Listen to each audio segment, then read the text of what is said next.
Bismillahirrahmanirrahim. Assalamualaikum warahmatullahi wabarakatuh. Alhamdulillah, wassalatu wassalamu ala rasulihil karim, Nabiyyina Muhammadin wa ala alihi wa ashabihi ajma'in. Ma'asyar muslimin, jamaah salat subuh rahimani wa rahimakumullah. Masih kita meneruskan pertanyaan dari seorang sahabat kepada Aisyah radhiyallahu anha berkaitan dengan, wahai ummul mukminin, bagaimanakah akhlaknya dari Rasulullah sallallahu alaihi wasallam? Maka Aisyah mengatakan, kana khuluqu Rasulillah sallallahu alaihi wasallam Al-Qur'an.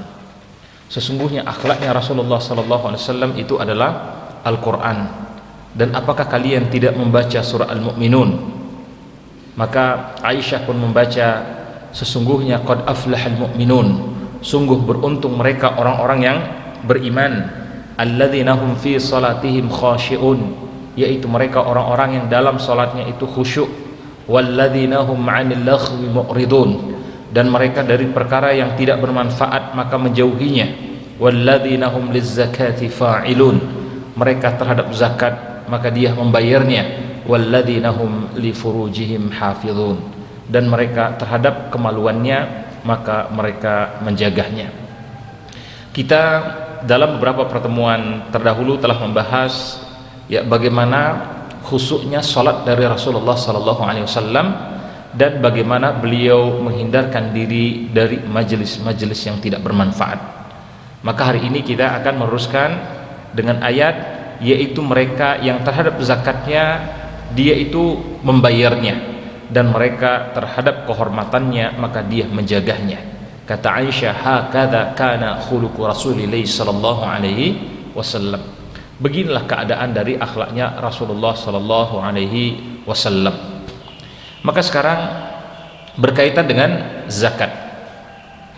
Zakat secara bahasa maknanya itu adalah namma' wa tathhir, tumbuh dan bersih. Artinya dengan seseorang membayar zakat maka harta yang dia miliki itu akan bertambah, dan hartanya juga akan menjadi harta yang suci. Artinya zakat itu adalah satu kebaikan bagi mereka yang melakukannya. Dan zakat ini sebagaimana kita ketahui, dia ini secara syar'i haqqun ma'lum wajibun fi malin bisyurut. Dia ini adalah sesuatu yang sudah kita ketahui hukumnya wajib ya dalam masalah harta, tapi tetap dengan syarat.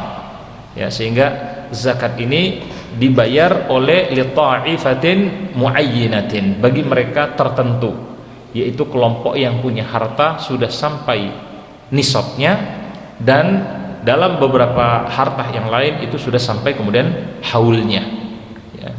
Nah, zakat, ma'asyar muslimin rahimani wa rahimakumullah, dikatakan az-zakah faridatun 'azimatun min fara'idul Islam. Dia ini adalah salah satu kewajiban yang sangat besar di antara kewajiban-kewajiban dalam Islam. Bahkan zakat ini disebutkan sebagai ruknun ats-tsalis min arkanihi. Dia adalah rukun yang ketiga dari rukun Islam. Ya, setelah syahadatain, asyhadu an la ilaha illallah wa asyhadu anna muhammadar rasulullah, wassalah, kemudian salat, kemudian setelah itu adalah zakat. Dan bahkan ayat-ayat Allah Subhanahu wa taala di antara yang senantiasa bersama-sama yaitu aqimis shalah wa atuz zakah. Hendaklah kalian menegakkan salat dan kalian bayar zakat. Maka kata para ulama, kalau ada orang yang mencoba memisahkan ya bahwa salat ini harus kita jaga, tapi kalau zakat itu tidak apa-apa misalnya kita tinggalkan, maka berarti ada masalah dengan cara dia memahami Islam. Bahkan para ulama misalnya dalam kitab Al-Kabair menyebutkan ya, karena ini selalu qarin, selalu bersahabat, aqimis shalah wa atuz zakah, hendaklah kalian menegakkan salat dan kalian bayar zakat. Kalau ada orang yang mereka menegakkan salatnya tapi dia tidak membayar zakatnya, maka fala tuqbal min, tidak akan diterima salat dari orang ini. Ya, sebagaimana Allah Subhanahu wa taala tadi kita bacakan, wa aqimus shalah wa atuz zakah. Kalian tegakkan salat, kalian bayar zakat, wa atiur rasul, dan hendaklah kalian senantiasa mengikuti Rasulullah sallallahu alaihi wasallam la'allakum turhamun, agar kalian termasuk di antara orang yang dirahmati oleh Allah Subhanahu wa taala. Atau dalam rukun Islam, ya, ketika ditanya oleh malaikat Jibril, beliau sallallahu alaihi wasallam tentang beberapa perkara, akhbirni anil Islam, ya, kabarkan kepadaku tentang Islam. Akhbirni anil iman, kabarkan kepadaku tentang iman. Akhbirni anil ihsan, kabarkan kepadaku tentang ihsan. Akhbirni anis sa'ah, kabarkan kepada aku tentang hari kiamat. Maka saat ditanya tentang kabarkan tentang Islam, maka beliau sallallahu alaihi wasallam mengatakan bahwa sesungguhnya buniyal Islam ala khamsin, Islam itu dibangun di atas 5 perkara. Syahadatin alla ilaha illallah wa anna muhammadar rasulullah. Yang pertama adalah syahadat, yaitu bersaksi tidak ada Tuhan yang hak disembah kecuali Allah dan Nabi Muhammad adalah utusan Allah. Wa iqamis salah, kemudian menegakkan salat. Wa itauz zakah, dan membayar zakat. Wa shaumur ramadan, mengerjakan puasa di bulan Ramadan. Wa hajjul bait, dan ya pergi untuk haji. Maka di sini kelihatan ma'asyar muslimin rahimani wa rahimakumullah bahwa ya, zakat adalah perkara yang sangat penting. Bahkan seseorang ketika dia telah membayar zakat, kata beliau sallallahu alaihi wasallam, dia adalah saudara kita seagama. La yaqtamilul Islam al-ab hatta yu'di az-zakah. Tidak sempurna keimanan seorang hamba sampai dia membayar zakatnya. Ya, sebagaimana dikatakan fa in tabu wa aqamus shalah, kalau mereka telah bertobat, mereka menegakkan salat, ya, wa atuz zakah, dan mereka membayar zakat, fa ikhwanukum fid din, maka kata Allah Subhanahu wa taala, mereka adalah saudaramu dalam masalah agama ini. Ya, dalam hadis ada banyak juga, ya, yang bicara tentang masalah zakat. Ya, meskipun kadang-kadang kata zakat itu juga digunakan kata sedekah. Ya, karena hakikatnya dia adalah mengeluarkan sebagian dari harta kita. Nah, dari Abdullah bin Abbas radhiyallahu anhuma, beliau sallallahu alaihi wasallam pernah ketika mengutus Mu'adz bin Jabal radhiyallahu anhu ke Yaman, ya. Yang pertama tentu yang beliau nasihatkan, wahai Mu'adz, engkau diutus kepada ahlul kitab, maka seru mereka untuk hanya menyembah Allah. Jadi perintah dakwah pertama yang dilakukan oleh beliau SAW kepada Mu'adz bin Jabal itu adalah untuk mentauhidkan Allah, ya, yaitu syahadat tadi. Maka apa kata beliau setelah itu? Fa'limhum annallaha iftarada alaihim sadaqatin fi amwalihim. Kemudian engkau ajarkan kepada mereka bahwa sesungguhnya Allah telah mewajibkan agar mereka membayar sedekah pada harta mereka. Maksudnya mengeluarkan zakat dari harta mereka, ya. Tu'khadhu min aghniyaihim, engkau ambil dari orang-orang kaya pada mereka, wa turaddu ala fuqaraihim, dan engkau bagikan kepada orang-orang yang fakir di antara kaum tadi. Ya, jadi zakat itu adalah bagaimana kita membangun, ya, rasa solidaritas sosial yang tinggi di tengah masyarakat, supaya tidak muncul kesenjangan yang luar biasa. Yang ini tentu akibatnya juga nanti tidak akan bagus, ya. Maka ma'asyar muslimin rahimani wa rahimakumullah, karena zakat ini adalah perkara yang merupakan rukun di antara rukun Islam, wajar kemudian Abi Hurairah radhiyallahu anhu menceritakan, lamma tuwaffiya an-nabi sallallahu alaihi wasallam, ya, ketika Rasulullah SAW itu telah meninggal, wastukhlifa Abu Bakar, kemudian umat Islam ini dipimpin oleh Abu Bakar As-Siddiq, wa kafara man kafara minal Arab, dan sebagian di antara kaum muslimin terutama dari orang-orang Badui, mereka ini akhirnya menjadi kafir kembali karena tidak ada lagi Rasulullah sallallahu alaihi wasallam. Maka waktu itu faqal Umar, berkata Umar bin Khattab, ya Abu Bakar, wahai Abu Bakar, kaifa tuqatilun nas, bagaimana engkau memerangi manusia? Ya, maka waqad qala Rasulullah sallallahu alaihi wasallam, kata Abu Bakar As-Siddiq, bukankah Rasulullah SAW itu telah mengatakan, umirtu an uqatilan nas hatta yaqulu la ilaha illallah. Aku diperintahkan untuk memerangi manusia sampai mereka mengucapkan kalimat la ilaha illallah. Faman qala la ilaha illallah, siapa mereka yang telah mengucapkan kalimat la ilaha illallah, maka asama minni malahu wa nafsahu illa bihaqqin, maka haram bagi saya untuk mengambil harta dan jiwa mereka kecuali dengan cara yang benar. Ya, maka dikatakan oleh Abu Bakar, demi Allah, la uqatilanna man faraka bainas salah waz zakah, tidaklah aku akan memengaruhi mereka tadi kecuali kalau mereka ini sudah memisahkan antara salat dan zakah. Fa inna zakah haqqul mal, karena sesungguhnya zakat itu adalah haknya harta. Ya, maka dalam kisah kita melihat, ya, dalam sirah Islam, yaitu peperangan pertama yang dilakukan oleh Abu Bakar As-Siddiq, yaitu peperangan untuk melawan mereka orang-orang yang sudah mulai tidak mau lagi membayar zakat. Mereka sholat tapi mereka tidak mau membayar zakat. Ya, dan ini memang suatu fitnah, ya, berkaitan dengan harta. Manusia itu, kata Allah Subhanahu wa taala, wa tuhibbunan malan hubban jamma, mereka itu mencintai harta kadang-kadang dengan kecintaan yang berlebihan. Ya, sehingga apa?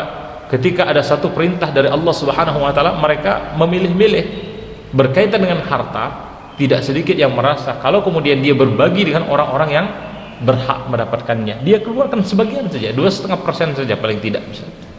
Tapi mereka merasa seakan-akan ini akan mengurangi dari hartanya.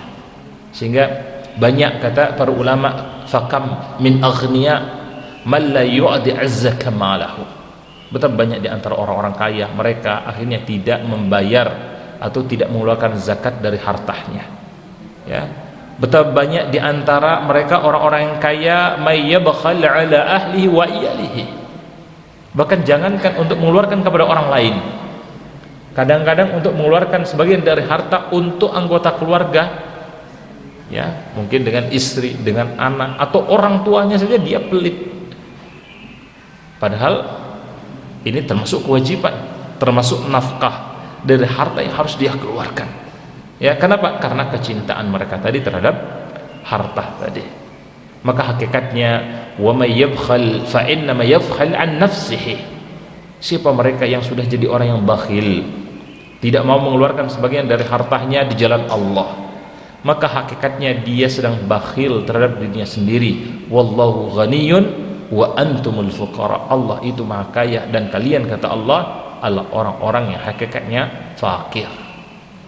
Ya, maka ma'asyarul muslimin rahimani wa rahimakumullah, kita diperintahkan oleh Allah, wa atuhum min malin minallah alladzi atakum, hendaklah kalian itu mengeluarkan sebagian dari harta ini milik Allah yang telah Allah titipkan kepada kalian. Jadi kita itu dalam masalah harta bukan kemudian menguasai sepenuhnya. Harta itu hanya titipan, sehingga jangan sampai, kata beliau sallallahu alaihi wasallam, sebagian dari hamba yaqul al-ab, ada hamba itu berkata mali mali, hartaku hartaku, padahal kata beliau sallallahu alaihi wasallam, wa inna malahu min malin thalathin, sesungguhnya bagi dia harta itu hanya 3. Ma'akala fa'afnah, harta yang kita makan, ya sudah, kan habis. Ya, kita makan kemudian selesai, mungkin terasa enak di mulut, terasa kenyang di perut, kemudian sudah selesai. Mau jenis makanan apapun, namanya sudah kita makan akan fana, akan hilang. Au labisa fa'ablah, atau pakaian yang kita gunakan ya akan rusak. Ya, tidak mungkin selamanya pakaian tadi akan kita gunakan. Au a'ta fa'akna, atau kalau ada harta yang diinfakkan di jalan Allah, maka inilah yang akan kekal.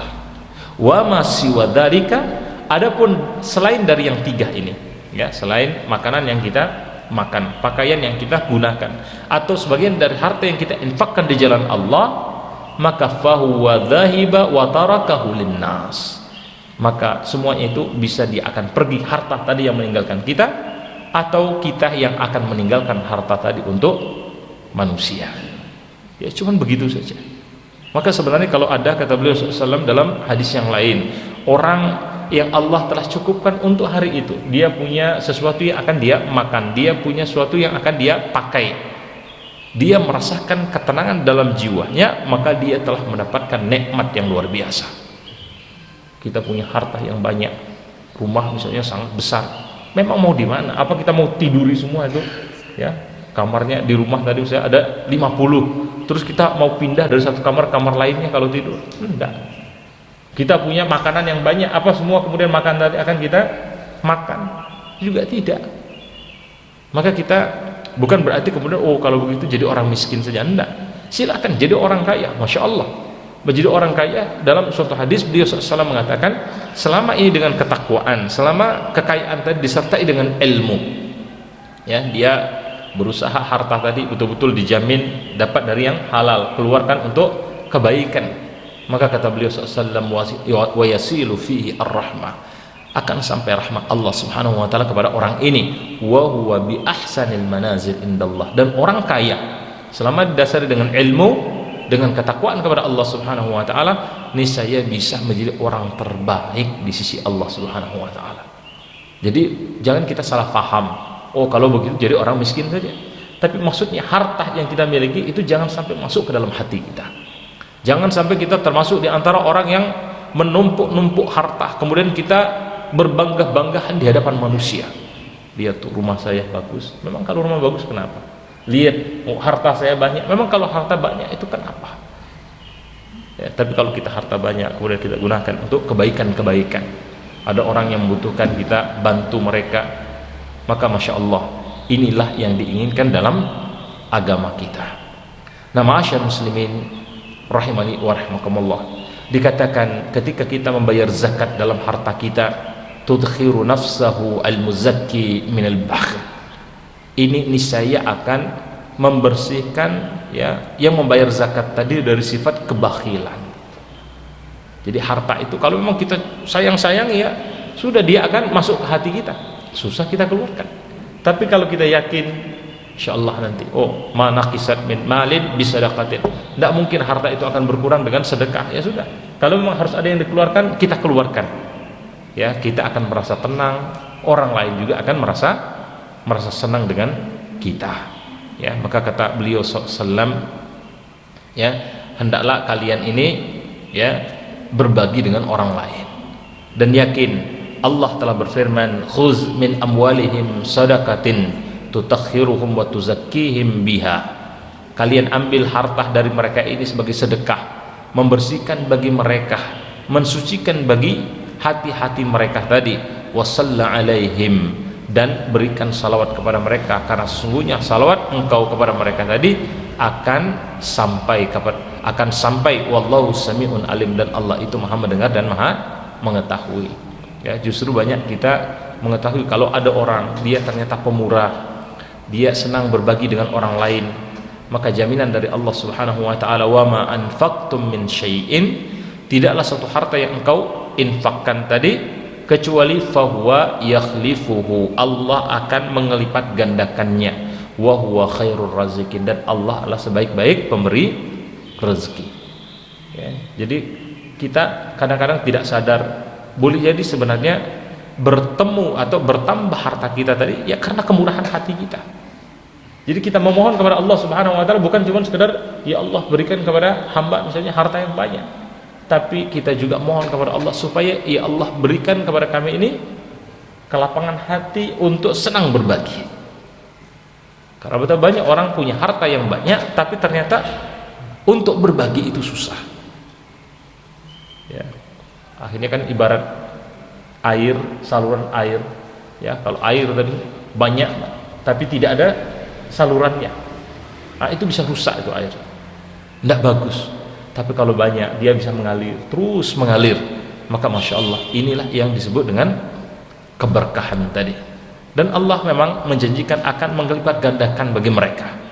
Dalam hadis sahih Rasulullah SAW mengatakan, sesungguhnya Allah telah berfirman, ya ibn Adam, ya ibna Adam, wahai anak cucu Adam, anfaqah, ya, natatafaqqa alaik, engkau berinfak maka kami pun akan berinfak kepada engkau. Atau dari riwayat yang lain dikatakan, wa ma anfaqtum min syai'in, tidaklah engkau berinfak dengan sesuatu infak, fahuwa yakhlifuhu, kecuali Allah akan mengelipat gandakannya. Wa ma naqisat sadaqatin min malin, dan harta itu tidak akan berkurang dengan sedekah. Jadi Masya Allah, kalau kita berharap misalnya bertambah harta kita, jadi orang dengan sedekah atau dengan membayar zakat, nanti khawatir harta kita berkurang, jangan muncul itu, karena jaminan Allah ini. Meskipun kata para ulama tetap kita tidak boleh ketika misalnya kita berinfak atau kita membayar zakat, niatnya biar Allah tambah, ini sunatullah, ini janji Allah. Tapi kalau kemudian kita menghitung-hitung, kalau saya bayar misalnya saya keluarkan harta saya 10.000, Allah akan kelipat gandakan jadi 10 kali lipat, akhirnya ditunggu-tunggu, kok belum datang ya uang 100.000. Nah ini yang tidak boleh, karena rezeki tadi meskipun Allah akan kelipat gandakan, kita tidak melihatnya itu langsung dengan mesti secara fisiknya. Boleh jadi ada takdir Allah, misalnya kita terkena suatu musibah yang kalau misalnya kita harus mengeluarkan uang, maka nilainya senilai yang sesuatu yang kelihatannya tidak datang dengan kita. Tapi Allah hakikatnya telah memberikan nikmat rezeki yang luar biasa dengan kita tadi. Belum lagi nanti di yaumul qiyamah, kata beliau sallallahu, man istata'a minkum ayyastatir minan nar, siapa di antara kalian yang bisa menghindarkan diri kalian dari api neraka, maka kalian lakukan walau bisyaqqit tamar, meskipun kalian bersedekah hanya dengan 1 biji kurma. Dan ada banyak sebenarnya manfaat-manfaat yang lain dari zakat tadi. Di antaranya kata para ulama, kenapa disyariatkan zakat? Tadi kita sudah katakan zakat itu membersihkan harta dari orang yang kaya dari perkara-perkara syubhat atau yang terhubung dengannya. Jadi boleh jadi kita sudah berusaha memang betul-betul mendapatkan harta dari yang halal, tapi kadang-kadang mungkin saja bisa jadi dari harta tadi ada hal-hal yang syubhat itu yang masuk. Kemudian zakat itu ternyata bukan hanya membersihkan hatinya mereka orang yang kaya, tapi juga membersihkan hatinya orang-orang yang fakir dari perasaan benci atau dari perasaan hasad terhadap mereka orang-orang yang kaya. Jadi orang miskin tadi kadang-kadang kalau misalnya kita tidak mau berbagi, itu bisa juga muncul hasad, kok enak ya orang itu, apalagi kalau orang kayanya sombong, ini lebih bahaya lagi. Bisa jadi muncul niat jelek dari orang miskin tadi, melihat kekayaan yang dimiliki oleh orang-orang kaya tadi. Kemudian dikatakan juga az-zakah sababul nuzulil khairat, zakat itu akan menurunkan berbagai kebaikan. Jadi kalau suatu kaum mereka tadi semuanya memang sudah sampai haul, sudah sampai nisabnya, mereka punya semangat untuk membayar zakat. Kalaupun mungkin belum sampai haulnya, minimal dia berbagi, berinfak dari sebagian harta yang dia miliki. Ini mungkin sedikit tambahan. Mungkin ada yang bertanya, apa sih beda antara zakat dengan sedekah atau dengan infak? Kalau zakat tadi memang ada nisab dan haulnya, jadi ada ketentuan pastinya. Meskipun nanti ada beberapa harta itu yang tanpa harus haul, yang jelas nisabnya sampai, seperti pertanian, pertambangan, dia tidak harus haul, tidak harus menunggu 1 tahun. Peternakan, itu termasuk yang tidak harus persis satu tahun. Jadi zakat ini memang ada ketentuan khusus. Adapun sedekah dengan infak sebenarnya kata para ulama ini sama, hanya saja sedekah itu cakupannya itu lebih luas. Sedekah itu bisa dengan harta, bisa senyum saja itu sedekah. Kita bertasbih itu sedekah. Kita bantu orang dengan pikiran kita, dengan ilmu kita, itu sudah sedekah. Adapun infak maka dibatasi dalam perkara yang berkaitan dengan harta. Maka berarti semua infak itu adalah sedekah, tapi tidak semua sedekah dia adalah infak. Jadi jangan bingung nanti kalau mungkin kadang-kadang tertukar-tukar menyebutkannya. Maka kata beliau sallallahu alaihi wasallam, wa ma mana'a qaumin az-zakah amwalihim, tidaklah suatu kaum mereka tadi sudah menghalangi diri mereka atau tidak mau membayar zakat pada harta mereka, illa mana'u al-qatar minas sama, kecuali Allah akan mengharamkan hujan dari langit. Ya, hujan ini kata para ulama maknanya adalah keberkahan.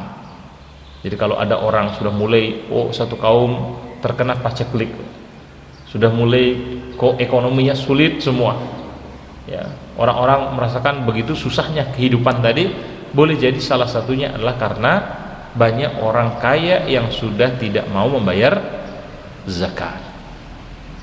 Kemudian tadi sudah kita sebutkan, zakat ini akan menyebabkan harta bagi pelakunya atau pemberi zakat tadi itu akan menjadi barakah.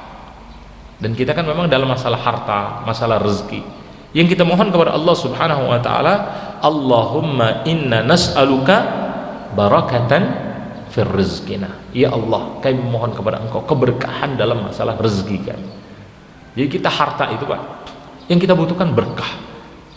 Barakah itu maknanya pertama menenangkan. Jadi tenang dengan harta tadi. Jangan sampai kita tambah punya harta, tambah takut, Pak. Nanti jangan-jangan ketahuan kalau saya punya ya harta tambahan.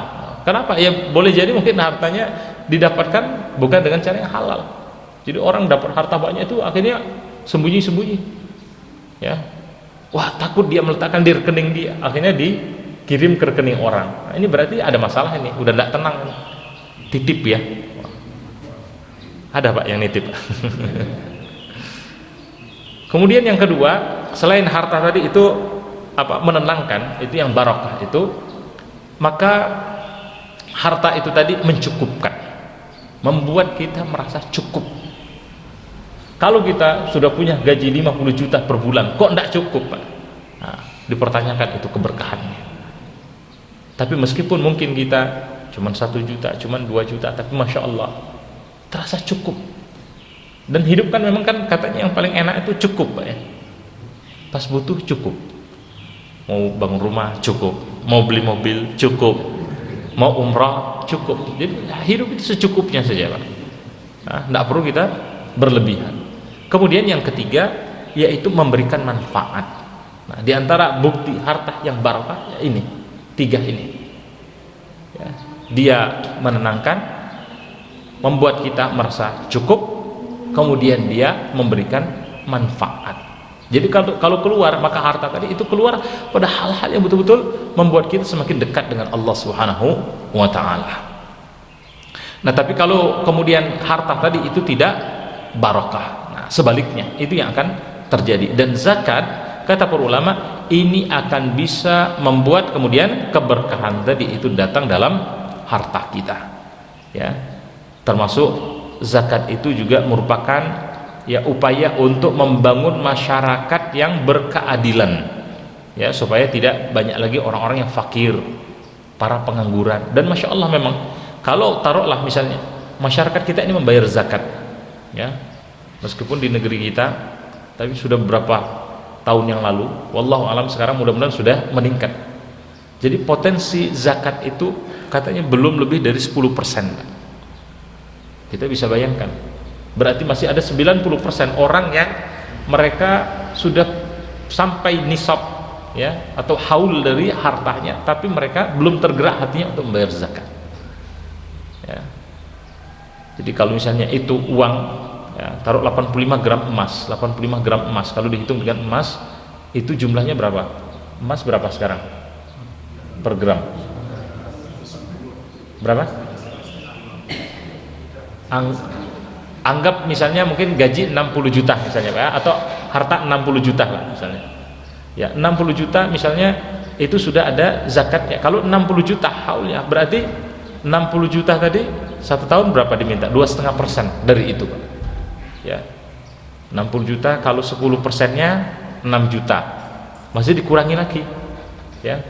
Jadi 6 juta itu 10% dibagi 4. Berarti 6 juta bagi 4, 1,5 juta saja, Pak, ya. Kira-kira begitu. Ya. Jadi hanya keluarkan 1,5 juta kalau kita punya harta 60 juta. Jadi Masya Allah sebenarnya tidak semua harta kita yang diminta. Nah, kalau misalnya 1,5 juta ini kita keluarkan sebagai zakat, Dan anggap di Indonesia ya per tahun itu ada 10 juta saja orang yang ya membayar zakat tadi. Maka kita sudah bisa menghitung, Pak. Satu orang tadi 1,5 juta, tapi ada 1 juta orang. Masya Allah, itu sudah 1,5 triliun. Gunakan untuk keperluan umat ini. Kira-kira apa ada misalnya orang muslim yang mereka mau sekolah, tidak ada biaya?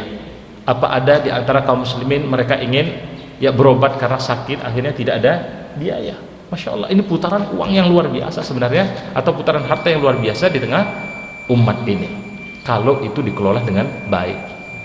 Hanya saja kadang kesadaran ini itu belum muncul ya, dan belum terkoordinir dengan baik. Kelihatan mungkin bagi pribadi-pribadi tidak terlalu banyak, tapi ketika digunakan untuk ijtimaiyah, untuk kemasyarakatan ya, maka ini Masya Allah jumlah yang luar biasa. Dan tentu yang sangat kita harapkan adalah dengan ya kita membayar zakat sebagaimana ayat di awal tadi ya, berkaitan dengan hadis yang disampaikan oleh Aisyah radhiyallahu anha tadi, kita akan mendapatkan kemenangan baik di dunia maupun di akhirat, karena Allah menjanjikan sungguh beruntung mereka orang-orang yang beriman, yaitu walladzina hum lizzakati fa'ilun. Salah satunya yaitu mereka orang-orang yang terhadap zakatnya itu mereka membayar. Ulaika humul warithun, karena mereka lah orang-orang yang akan mewarisi. Alladzina yarithuna al-firdaus hum fiha khalidun, yaitu mereka orang-orang yang mewarisi firdaus dan mereka nanti akan kekal di dalam surganya firdaus. Ya, ini yang kita harapkan. Maka kata para ulama, perlu kita ya mendeteksi dalam diri kita, dalam harta kita tadi, ada enggak harta yang memang sudah diwajibkan bagi kita untuk zakat. Ya, kalau kita termasuk di antara orang-orang yang kaya, misalnya kita lihat harta tadi haulnya sudah sampai atau belum ya. Jadi haul ini adalah syarat untuk wajibnya zakat ya, dalam masalah misalnya az-zihab ya, emas. Kita punya emas, ini haulnya adalah 1 tahun ya. Nah, kalau dilihat harta itu, kalau emas itu 85 gram, kalau perak 595 gram, kalau onta 5 ekor, Pak. Tapi saya percaya di sini tidak ada yang punya onta lah ya. Ya. Sapi 30 ekor, maka satu itu bukan milik kita. Kambing 40 ekor. Ya. Pertanian itu 5 wasak. Nah, 5 wasak ini ada memang perbedaan pendapat ya. Ada yang mengatakan 680 kg, ada yang mengatakan 700 kg, ada yang mengatakan 720 kg. Nah, tapi kira-kira kita anggap inilah ya, sekitar 720 kg misalnya pertanian kita dalam kita bertani, ada hasilnya sampai 7,2 kuintal, maka berarti itu ada zakat yang harus kita keluarkan ya. Nah, jumlahnya kecuali pertanian ini ya, kalau kita tada hujan maka jadi 10%. Tapi kalau kemudian kita memang melakukan pengairan sendiri, artinya ada biaya yang harus kita keluarkan untuk pengairan, maka dia menjadi 5% ya dari harta yang kita miliki. Ya. Memang kalau kita lihat besar, tapi kita lagi-lagi jangan menghitung ya dengan nafsu kita. Ya. Pernah di Malang ini kita ketemu dengan seorang yang Masya Allah bukakan pintu ya rezeki yang luar biasa terhadap keluarga beliau. Jadi beliau punya usaha dan hartanya ini terus berkembang dan beliau punya beberapa cabang dari usahanya. Pada awalnya kata beliau, saya setiap saat itu memang setiap hari kadang keuntungan yang didapatkan itu di atas 100 juta, Pak. Bisa 300 juta, bisa 200 juta, itu per hari. Maka dia bilang, saya sisihkan itu 2,5%-nya saya masukkan ke dalam kotak, 2,5% saya masukkan ke dalam kotak. Awalnya waktu cerita belum sampai segitu, ini yang agak akhir-akhir ini sudah jumlahnya seperti ini. Jadi kata beliau, ketika sudah 1 tahun saya buka kotak itu, saya hitung, ternyata hampir M. Muncul perasaan sayang, aduh, ini kok dikeluarkan kok eman ya, karena kelihatannya besar. Maka sejak itu kata beliau, ketika saya masukkan kotak itu tidak pernah saya buka, penting tiap hari masukkan 2,5%. Sudah tidak pernah tahu saya berapa jumlahnya ya. Setelah 1 tahun tadi baru kemudian dibagi-bagi kepada orang-orang yang berhak. Nah, ini mungkin bisa jadi menjadi tips bagi kita, ya, karena kalau misalnya kita hitung-hitung tadi Pak, itu memang kerasa wah, tiba-tiba sekian ratus juta, sekian ini. Dan Masya Allah, Allah ternyata seperti janji tadi, bagaimana Allah akhirnya mengelipat gandakan bagi orang ini. Ya, kami tahu usahanya dulu waktu awal-awal di Malang itu masih biasa saja, biasa. Ke Malang tahun 2007, ya sekarang sudah tahun 2012, 15 tahun yang lalu belum seberkembang sekarang. Dan Masya Allah sekarang ini sudah luar biasa. Ternyata salah satu kunci yang kita lihat adalah beliau tadi memang hatinya tadi harus berusaha tadi, harus berusaha untuk siap ya berbagi dengan orang lain. Meskipun jangan sampai di hati kita tadi lagi-lagi muncul, wah kalau begitu biar saya jadi orang kaya. Nah ini tidak boleh. Jadi cita-cita kita berbagi tapi biar Allah ganti, nah itu yang tidak boleh. Ya, karena nanti bisa mengganggu keikhlasan kita. Karena sunatullah Allah telah menjanjikan ya bagi mereka orang-orang yang memang hatinya tadi tidak terikat dengan harta tadi, siap untuk berbagi, dia membayar zakatnya, dia siap berinfak dari sebagian hartanya, maka Allah akan kelipat gandakan. Ya, tadi sudah kita sebutkan ini yang pakai haul, ya seperti emas, perak misalnya. Dan ada juga yang tidak pakai haul, ya seperti pertanian. Maka diberikan kepada siapa zakat tadi? Inna masadaqatu lil fuqara. Maka dia diberikan kepada orang-orang fakir wal masakin dan orang-orang miskin. Kalau fakir itu apa? Fakir itu artinya memang orang ini untuk pekerjaan saja itu sudah susah Pak. Untuk sumber mendapatkan uang saja itu sudah susah. Jadi di bawah miskin. Sementara masakin dia mungkin dia bekerja tapi masih kurang. Ya. Dan di Indonesia ya orang miskin itu Pak. Nah ini beberapa waktu yang lalu, tapi mungkin dicek lagi. Kita lihat itu ternyata orang miskin itu kalau tidak salah adalah yang penghasilannya per orang itu kurang dari 520.000 per bulan. Nah, jadi 520.000 per bulan. Jadi kalau misalnya dalam satu keluarga itu ada 4 orang, ya, dan yang bekerja cuma 1 orang, kalau 4 orang berarti 2.200.000 kira-kira Pak ya, 2.200.000. Nah kalau penghasilannya kurang dari 2.200.000, padahal dia satu bapak, satu suami, satu istri, 2 anak, maka ini dikategorikan sebagai orang miskin. Nah, pertanyaannya, kira-kira cukup tidak bagi kita uang 520.000 untuk per orang selama 1 bulan? Nah, itu apa namanya? Menurut BPS ya, Badan Pusat Statistik. Kemudian untuk para amil, kemudian mereka orang-orang yang bebas dari perbudakan, mereka orang-orang yang terjebak dengan hutang, dan mereka yang berjuang di jalan Allah. Ini sebagai kewajiban dari Allah Subhanahu wa taala, dan Allah itu Maha mengetahui dan Maha bijaksana. Ya, dan kalau ada orang yang tidak mau membayar zakatnya, maka mereka ini dikategorikan sebagai orang yang bakhil. Ya, mereka sudah akan mendapatkan siksaan dari Allah bahkan ketika di dunia tadi. Hartanya sudah mulai tidak berkah, tidak membuat dia tenang, hartanya tidak membuat dia merasa cukup, hartanya dia keluarkan untuk tidak yang bermanfaat. Itu kalau sudah tidak berkah. Kemudian dia bahkan orang yang tidak mau membayar zakat bisa dikategorikan sebagai orang-orang munafik. Yang mana Allah berfirman, orang-orang munafik itu yang mereka punya penyakit dalam hatinya, wala yunfikuna illa wahum karihun. Mereka tidak berinfak kecuali mereka itu benci, mereka tidak senang. Ya, dan Allah menggambarkan sesungguhnya orang munafik, baik laki-laki maupun perempuan, antara satu dengan yang lainnya, mereka tadi saling memerintahkan kepada yang mungkar, wa yanhauna 'anil ma'ruf, mencegah kalian dari melakukan yang ma'ruf. Ya, dan mereka ini adalah orang-orang yang pelit tangannya untuk membantu. Ya, padahal Allah telah menjanjikan bagi mereka orang-orang munafik, baik laki-laki maupun perempuan dan orang-orang kafir, itu adalah neraka jahanam yang mereka akan kekal di dalamnya.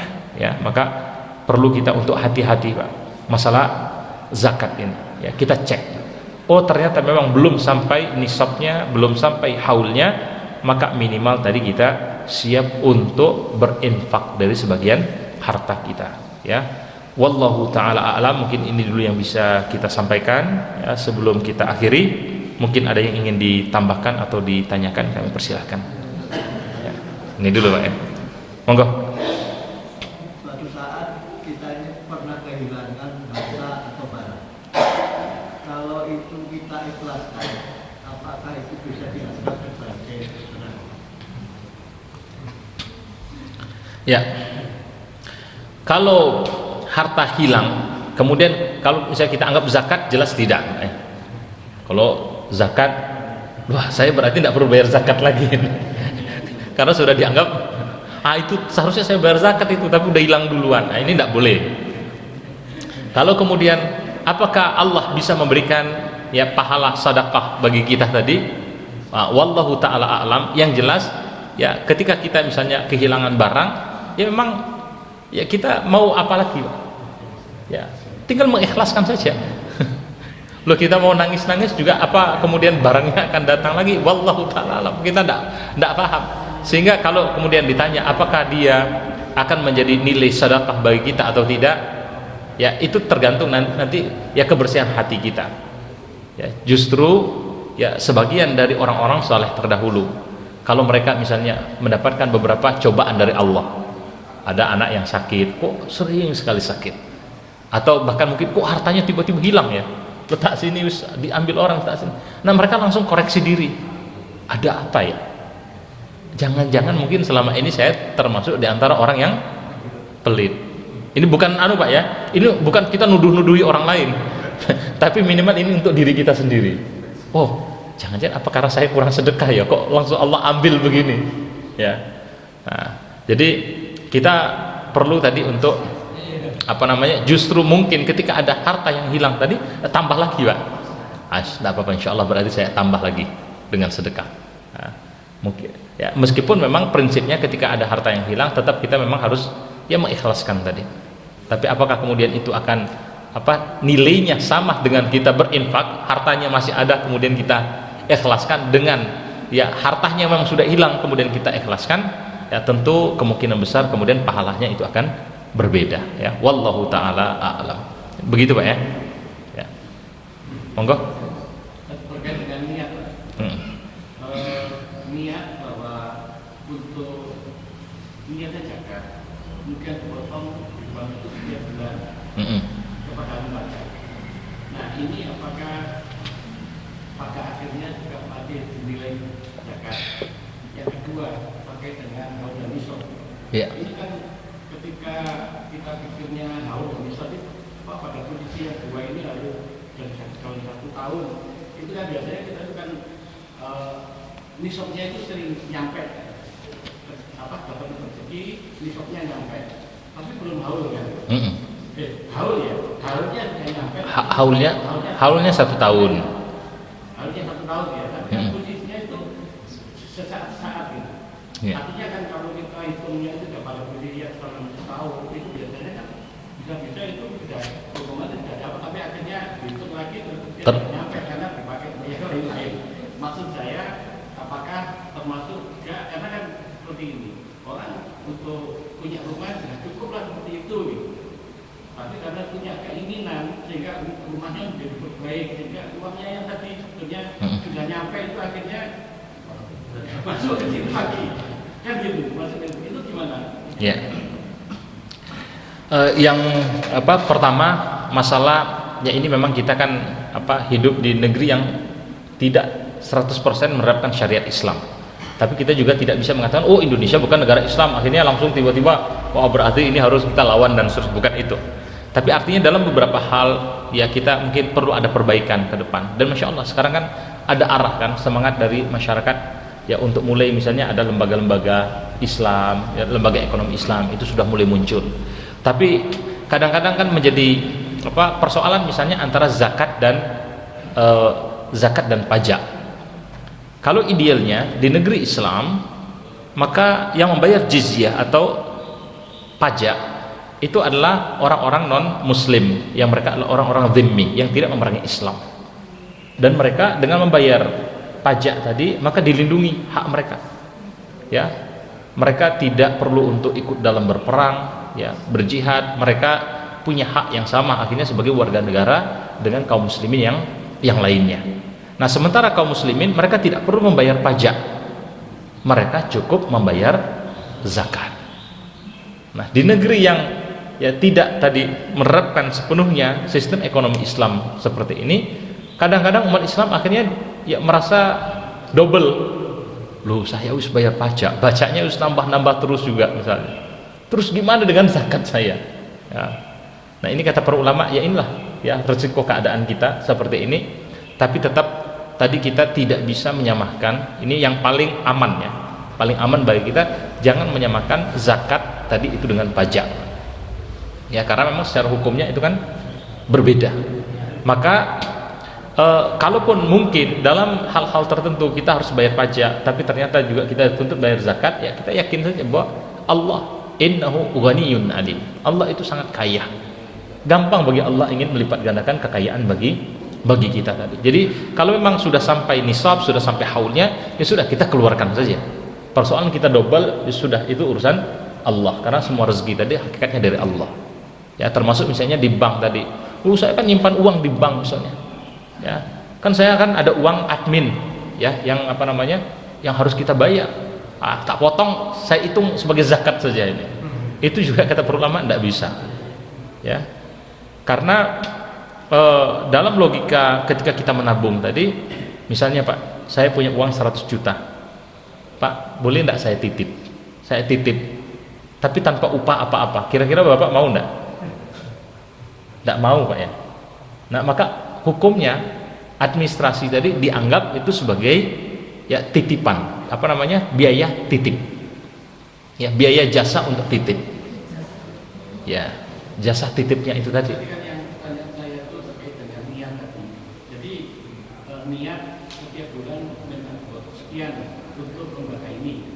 Nah, maksud saya apakah itu bukan tadi untuk zakat itu karena ada nisab dan haul. Iya, iya. Nah, itu apakah posisinya dinilai zakat juga atau cuma sedekah gitu maksudnya? Oh iya, betul. Jadi kalau zakat kata para ulama memang harus ditunggu itu 1 tahun Mbak, ditunggu 1 tahun. Kalau misalnya itu dirinya mungkin penghasilan atau apa, bukan sebenarnya dipotong itu per bulan ya. Meskipun memang ada kan apa namanya berkembang beberapa pendapat di Indonesia misalnya itu kan dengan zakat profesi katanya ya, menambahkan zakat profesi itu langsung dipotong itu apa namanya per bulan ya. Tapi wallahu taala alam, kami pribadi ini menilai ini mungkin lebih pas kalau kita ya setahun. Persoalan kita potong seperti yang tadi kita kisahkan saudara tadi, ambil dulu apa namanya setengah tahun apa per bulan, kumpulkan, baru setelah ini kemudian diserahkan, itu lebih aman ya. Tapi untuk apa yang itu pendapat kami pribadi Pak ya, melihat berbagai yang ada itu lebih aman begitu ya. Nah, adapun kemudian mungkin tadi terpotong itu tiap bulan ya, kita hitung sebagai sedekah kan tidak ada masalah, karena kan minimal kan 2,5% itu adalah hitungan minimal Pak. Kita berinfak di jalan Allah tadi, kita membayar zakat itu minimal 2,5%. Kalau ternyata kita merasa saya ingin lebih, nah itu tidak ada masalah. Nanti ngitungnya gimana ya, itu kemurahan dari Allah Subhanahu wa taala ya, biar Allah kemudian yang membalasnya. Jadi mungkin itu Pak ya yang untuk apa namanya zakat yang dibayar bulanan. Tapi masalahnya ini muncul kemudian dengan pertanyaan yang kedua tadi. Loh, kalau misalnya harus nunggu 1 tahun ya tidak nyampe uangnya. Nah, misalnya secara gaji kalau dihitung tadi kan seharusnya kalau 60 juta berarti gaji anggap 5 juta atau 6 juta per bulan. Nah, itu berarti kan sudah bisa ini. Tapi kan potongan, nah ini juga masalah kan potongan yang per bulan tadi. Dia ngitungnya itu, motongnya itu misalnya gaji 6 juta, langsung kan 2,5% Pak. Padahal bukan, kan 6 juta ini itu bagi 2 orang yang berbeda itu nilainya bisa beda. Ada orang gaji 6 juta tapi pengeluarannya 5 juta. Ada orang gaji 6 juta pengeluarannya 7 juta. Maka yang gaji 6 juta pengeluaran 7 juta, dia ya termasuk orang yang fakir sebenarnya. Orang yang miskin. Sehingga ya orang yang gaji 6 juta misalnya, meskipun kalau di total kelihatannya itu sudah otomatis cukup, itu belum kemudian dia berarti wajib untuk membayar zakat. Yang dimaksud orang yang sudah sampai nisabnya tadi, yaitu uang ini nganggur, tidak diapa-apakan ya, harta ini Ya pokoknya dari kita hitung, monggo bulan kita mau yang enaknya, misalnya banyak orang misalnya menghitung zakat tadi itu pada waktu Idul Fitri. Oh, pada waktu Idul Fitri saya punya tabungan ini 80 juta. Tunggu sampai setahun kemudian ternyata masih tetap 80 juta. Nah, berarti keluar itu. Ya. Ternyata habis. Ya sudah, berarti tidak punya kewajiban dia untuk membayar zakat. Tapi ingat tadi, meskipun kita tidak punya kewajiban membayar zakat, kita punya ya kewajiban juga untuk berbagi. Wa mimma razaqnahum yunfikun, untuk berinfak sebagian dari harta. Sekali-kali ya monggo, misal tetangga ada makanan, ada apa, wis bagi, nyembelih apa, wis dibagi-bagi. Insyaallah itu juga sudah termasuk kemurahan bagi kita. Ya, dan rumah itu tidak ada zakatnya, Pak ya. Jadi kalau misalnya wah saya tapi rumahnya udah terlalu besar, nah itu monggo nanti pertanggungjawaban di hadapan Allah saja. Itu rumahnya itu ya kebesaran mau untuk apa gitu ya, untuk diapakan rumah yang besar tadi ya. Wallahu taala a'lam. Ya,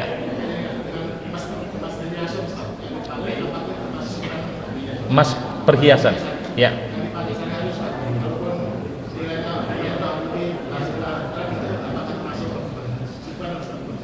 Iya, perhiasan yang digunakan, perhiasan, emas perhiasan atau yang disimpan itu termasuk dalam apa namanya zakat tadi. Dan misalnya ada orang pakai perhiasan ini Pak ya, yang nilainya tadi ya dia sudah sampai lebih dari 85 gram.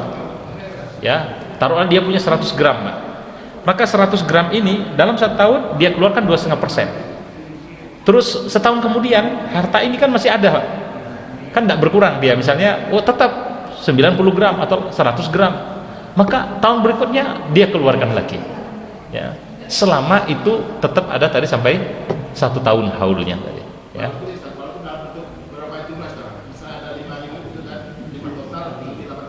Iya betul, betul, jadi di total hartanya ya. Mungkin begitu ya, semoga yang kami sampaikan ada manfaatnya, dan kita semua insyaallah ya termasuk di antara orang yang bisa ya mengikuti tuntunannya dari Rasulullah SAW ya, termasuk di sini adalah dalam masalah harta ya, bagaimana kita selain mencari dari yang halal, mengeluarkan untuk yang halal, juga hati kita ini murah ya, menjadi lapang untuk berbagi ya, mungkin dengan membayar zakat kalau sudah sampai memang nisab haul atau ketentuan lainnya, dan juga mungkin berinfak dengan cara yang lainnya.